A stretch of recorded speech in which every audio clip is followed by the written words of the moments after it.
Okay, good morning, good evening. I actually don't know where you're located, so maybe good afternoon, perhaps. But for all of, I guess, the people tuning in for the first time, I'm Emily. I do DevRel at Linea. My job here is to highlight the really cool builders and projects that are in the ecosystem building super cool things.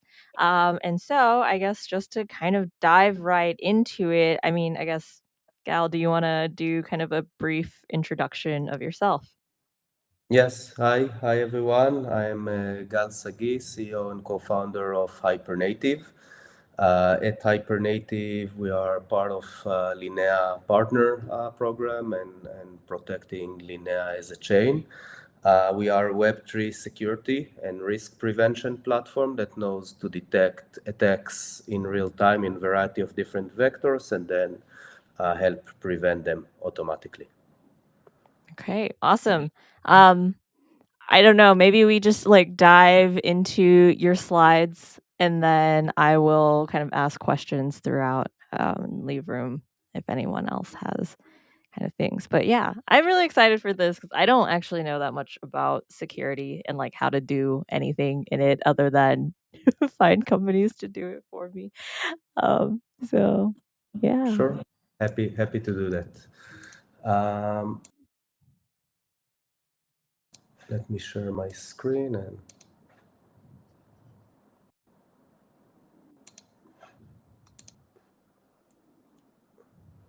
tell me if you can see it. Yes. Perfect.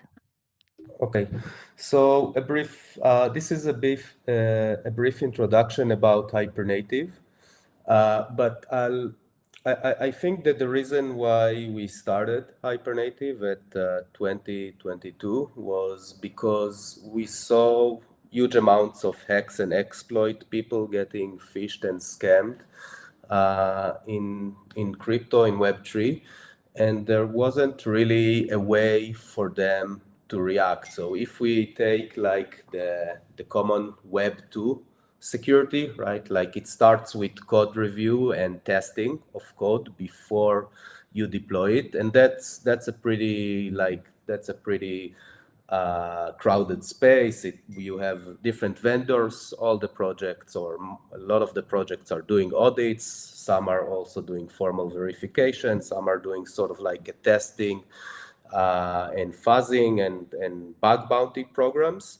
But I think one of the major areas that we didn't saw anyone addressing when we started was monitoring. So you write code, you audit it, you try to find all the different bugs, and then you deploy it. But you're deploying it, you're managing huge amounts of money, but you're not really monitoring it, right? So operational monitoring and real-time prevention, which are very basic things in Web 2, just didn't exist in Web 3. Of course, also post-incident. So being able to detect things in real time and then also react to them, right, in real time in order to either prevent the damage completely or minimize it. And this is in general what Hypernative and other vendors in the area are trying to do, provide that real-time aspect to security.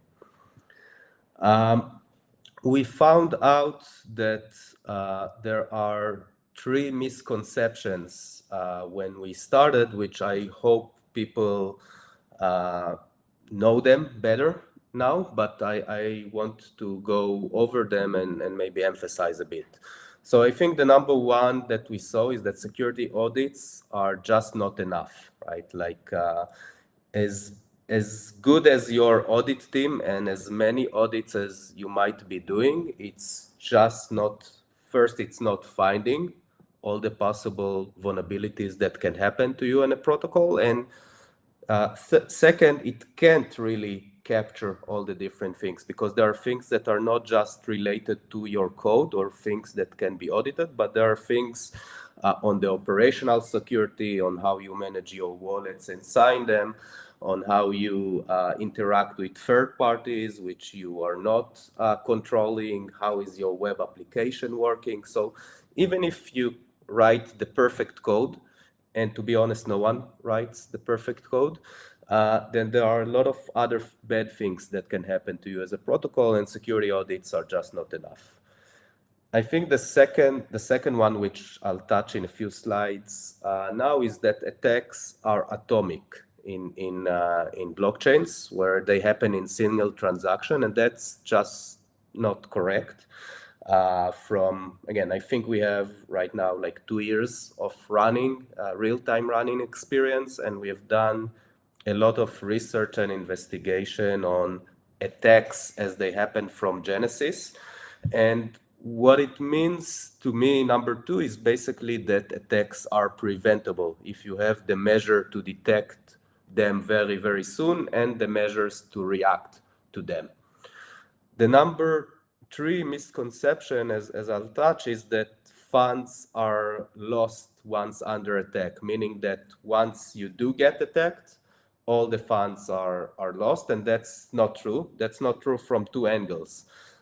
One is that a lot of times it takes time and various transactions for all the funds to be stolen. And the second is that if you react very, very fast after the fact, there are ways for you to improve the chances to recover the funds, even if you did get attacked. So I think that regarding the audits, I think I mentioned that, right? Like, and I think the numbers mentioned that as well. Many of the protocols get audited by several vendors, and most of them that did get audited as well are still getting hacked. A huge amount of money has been stolen in 2023, which is considerable to the impact of the attacks. Again, when you compare it to any other industry, it's just big, too big. And I think there were various different use cases of protocols today that really leverage real-time security and threat mitigation, where everyone are doing audits. But as I mentioned, audit, even if they are perfect, they are just not covering all the different kind of attack vectors that can happen, and they are never perfect, to be honest. I think I use this quote because, and we see that we've helped a lot of projects over the last 2 years that got hacked, because the way Hypernative is doing is that, of course, we want to work and help to our customers, but we also see this as a mission to help the ecosystem as a whole. So if we do see something with our system, because we see everything that is happening across all the chains, we are still trying to help them. And I think we see time after time that a security or a cyber incident is something that can ruin years of working and building and doing something that is successful. And I think, again, yeah, you can still get hacked, but I think you want to lower, right, the chances of bad actors. You want to employ and think about security budget, and it doesn't matter if you have a small budget or a big budget. It's still something that you want to think how you split it between the different kind of security offering and solutions that are out there, and basically maximize your ability to prevent hacks. The other, I think, concept is that most exploits are happening in one transaction. I think over the last 2 years, we have seen that it's not the case. Hypernative basically have been able to detect almost all, if not all, the hacks and exploit that happen across all the chains that we support. And we have observed a very interesting number that 98, today it's even more than that, of the hacks, where we were able to detect them 2 minutes and more before the first hack transaction, which meant to us that there are very indicative signals of attacks in different kind of attack vectors, and we can detect these long before the actual hack transaction, which means to us that if there is an action or if there is something to do, we can prevent these hacks. Um, and that's I think some of the statistics that I just mentioned. I think one other thing is that, and this is something that we see over and over again, is that recovery is possible. First, even after, as a protocol, even after you get hacked, there are still things to do, because a lot of times hacks, and this happens, by the way, like in the last few hacks that happened, like with UWU lending and Sone and Velcor and other different hacks in the past year, attacks happen through various transactions. So even after you lose funds, you're usually not losing all the funds that you could lose, and reacting even after some amount is stolen, you can still recover a lot of it. The other concept that I think we saw is that even if you do lose a lot of the funds, being able to react after the fact very quickly, from a variety of different things. Some are like proprietary information, but some are also public. You can basically recover a lot of the funds, if not all of that. So acting quickly with the right partners is super important, even after you get hacked. Um, I'll stop here maybe if there are any questions or. Oh, I can't hear you, Emily, if you are. Whoops, I'm muted. Yes. Okay, cool. I think the part that was super interesting to me that you talked about was you guys, did you say you detected every hack that happened in 2023? Like how? Yeah, How does hypernative work? How do you like that's yeah. wild. Um Yeah. So one of the concepts of hypernative, there isn't one way to detect all the different hacks that are happening. I think one of the concepts that we are employing is we are employing different kind of detectors that, in order to detect things in a very wide spectrum before they happen, we're actually, instead of looking at you as a protocol and your possible vulnerabilities, we actually found ways to detect malicious behavior before it's applying an attack. So we found out that attackers have a very common way of preparing or doing all sorts of things that we are able to classify very accurately today on chain, and then understand, after we classify these, understand who the target of this malicious activity, and that help us find what we call in security 0 days. Basically, of course, there are attacks that everyone are familiar with or saw previously that are still happening, but then there are attacks and scenarios that no one thought about or that never happened before. And this approach helps us basically detect both of these, the knowns attack and the unknowns attack in a very accurate manner. The other part that we are doing and working today with project is that we are basically, so everything that I describe right now is generic, like you just need to give us the contracts and then we are able to detect this. The other part is what we call specifically like invariant or logic monitoring, that basically monitors specific things that are related to your protocol, and being able to detect anomalies that are very malicious like and help you to basically prevent it, either, by the way, things that we come up with that you should monitor, or things that you know that you want to monitor but you don't have the easy tools to actually implement this today. okay, cool. We do have a question. Uh is there a pattern that occurs before attacks? Yes, that's a good question. There are, like, again, we the reason why we detected and already prevented a big amount of money and detected 98% of these attacks few minutes even before they are happening is because there are very indicative signals that are happening. I think I'll give one example, but there are few of these. So one example is that a lot of times attackers deploy smart contracts with the attack contract before they deploy an attack. And there are various reasons why they do this and why this is going to happen. And one aspect that Hypernative today is doing is we are basically monitoring every smart contract that is deployed on chain.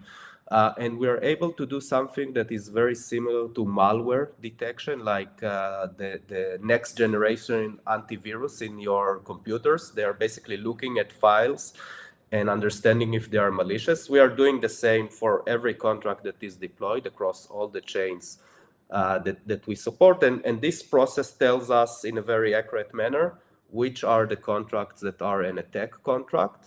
And then based on variety of simulation, fuzzing, being able to understand based on addresses or logic, we can deduct who the target of that attack.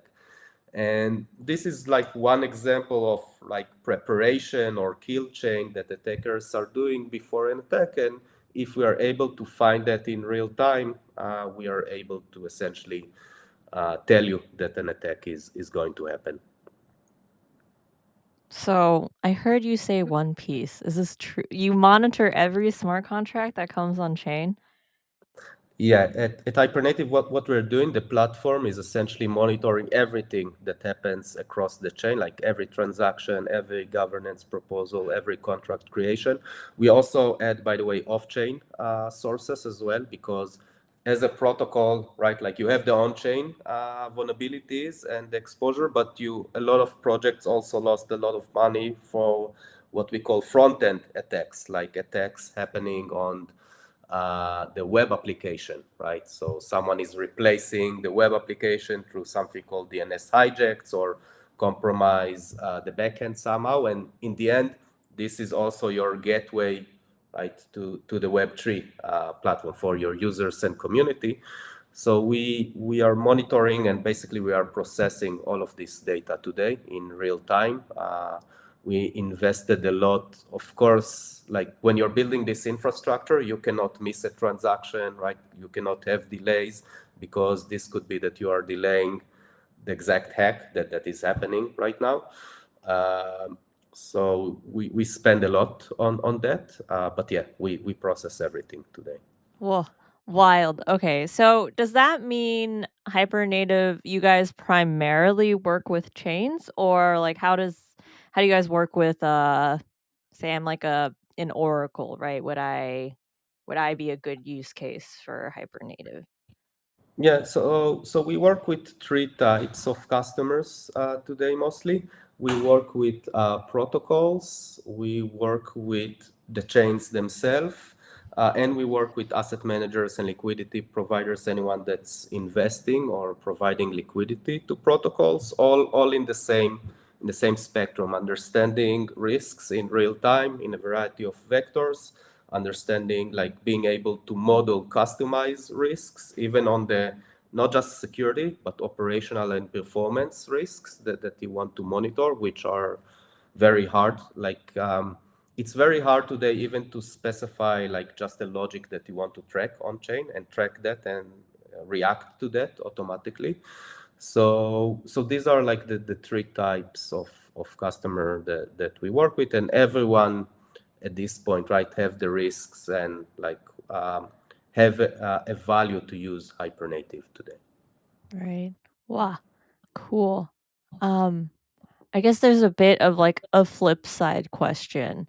So I know like a lot of I think like from, company perspective, usually they put like a secured by XYZ. So I'm assuming like on their website. I think like on Linea's website we have like we use Hypernative as part of our whole stack. But on the flip side, I guess if I wanted to explore kind of what projects you support, how do I go find that information? Yeah, so we do publish some of them on our Twitter and on our website. We are doing some mutual use cases with some of the protocols, and I think some of the protocols that work with us only now also publish that publicly on their websites and Twitter. So I think you can find out all that information. We are also, I think, one of cool initiatives is that we are trying to make that data, if the protocol wants us to make this data available through attestations and Mm, other kind of means. So we are trying to do like a certificate kind of a way yeah. to basically share with everyone. Of course, if the protocol is interested, to basically share that they are working with us if they're Cool. interested. That's super cool. I didn't know about this. Wow. We did have a question. I feel like it's not quite the same, but I'm not familiar with RX Wallet. But I guess simulated transactions before smart contract confirmations. How would you compare your efforts to them? Yeah, so I think it's something a bit different, right? Like when you look at security in Web3, there are various components, right, that are meant to protect people, retails, projects, and others.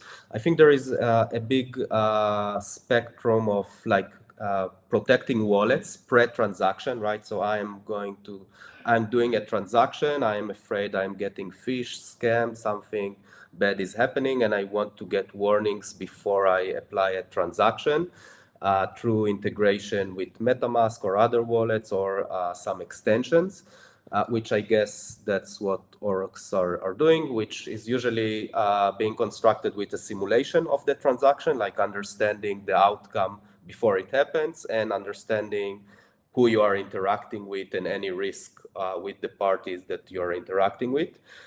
This is an area that Hypernative currently is not in this area, but there are various vendors that provide it. What Hypernative is mostly is as an investor or someone that interact with protocols is, okay, you already did a transaction right now, your funds are at a specific DeFi protocol, for example.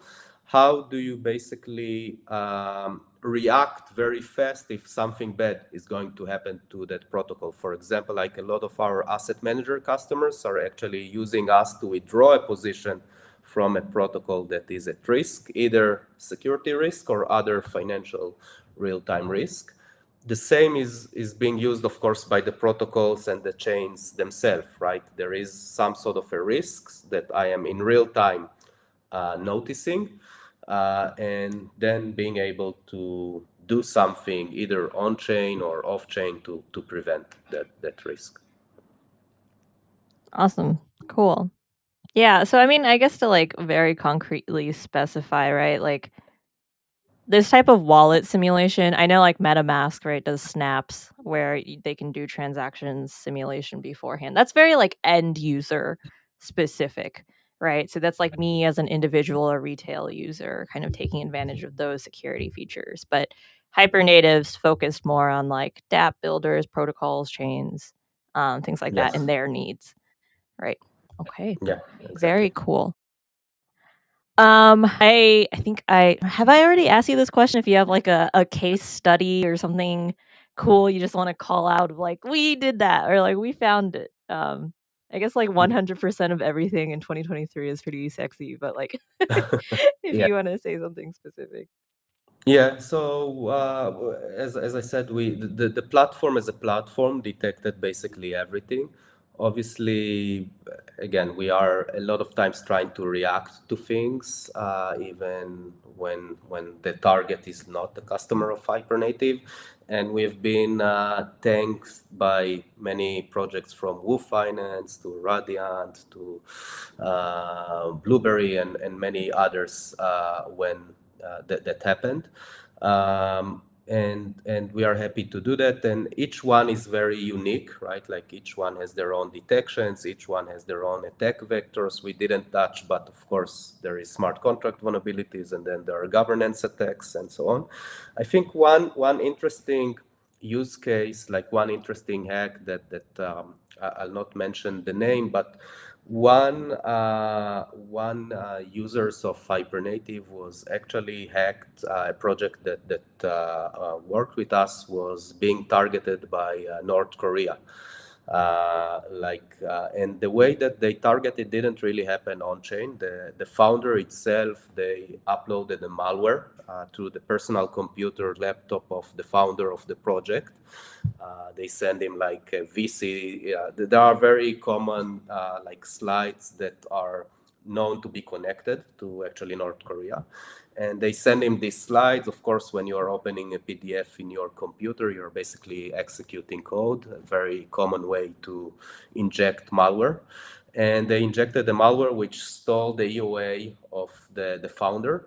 And that EOA was controlling the contracts of the protocol, where what they try to do is use this EOA to transfer ownership of the contracts, which when they tried it, Hypernative actually detected this transfer ownership and actually triggered an emergency shutdown on Dell, as we identified that this is an unauthorized transfer ownership.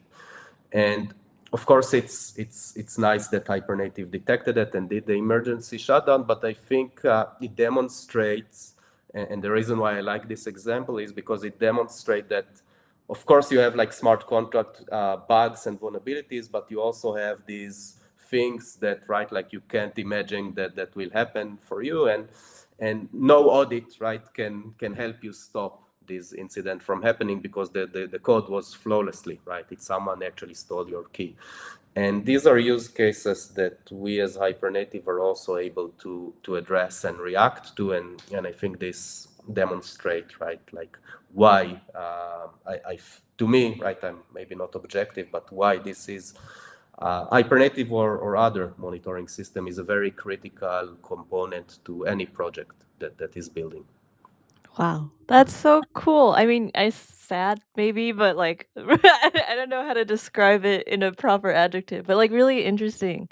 Um, yeah, I definitely think for people newer entrants in the space, like, security audits, like, I feel like it's not common to think past that, or, like, that's definitely not the first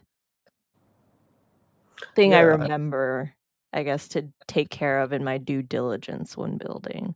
Um, yeah, so and again, it's not right. Like audits are good and are important, but I think we have maybe right, like giving them more emphasis, right, and more trust than they can actually deliver because audits are super important, right?